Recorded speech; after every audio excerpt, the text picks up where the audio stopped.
भगवत गीता से पूछोगे परमेश्वर कौन है तो जवाब मिलेगा कि श्री कृष्ण ही परमेश्वर है। और वहाँ आपको संत सूरदास जी, मीराबाई जैसे महान संत मिलेंगे जिन्होंने कृष्ण भक्ति में उस परम तत्व को प्राप्त कर लिया। आप शिव पुराण से पूछोगे कि परमेश्वर कौन है तो जवाब मिलेगा कि शिव ही परम तत्व है। और वहाँ आपको ऋषि मार्कंडेय जैसे महान ऋषि योगी ज्ञानी मिलेंगे जो कि परम शिव भक्त हैं। कुरान कहती है कि खुदा सबसे बड़ा है। और वहाँ आपको फरीद जी जैसे महान सूफी संत मिलेंगे जिन्होंने अल्लाह अल्लाह की धुन से उस परम तत्व को प्राप्त कर लिया। और गुरबानी भी आपको एक ओंकार का उपदेश देती है। तो सवाल है कि इनमें से सही कौन है और गलत कौन है।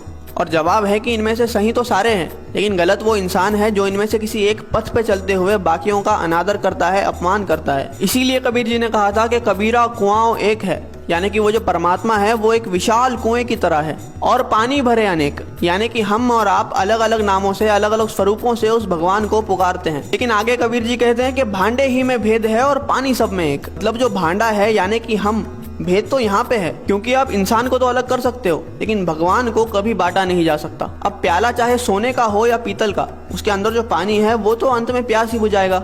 लेकिन अगर हम इस बात पे लड़ने लग जाए कि किसका प्याला ज्यादा बेहतर है तो ना हम पानी पी पाएंगे और ना ही अपनी प्यास बुझा पाएंगे। जैसे दुनिया में हर जगह पे अलग अलग भोजन खाया जाता है, लेकिन हम कभी भी किसी और से जाकर इस बात पे तो नहीं लड़ते कि आप हमारी तरह भोजन क्यों नहीं करते, क्योंकि हमें पता है कि चाहे भोजन अलग अलग है लेकिन उसकी भूख और हमारी भूख एक जैसी है।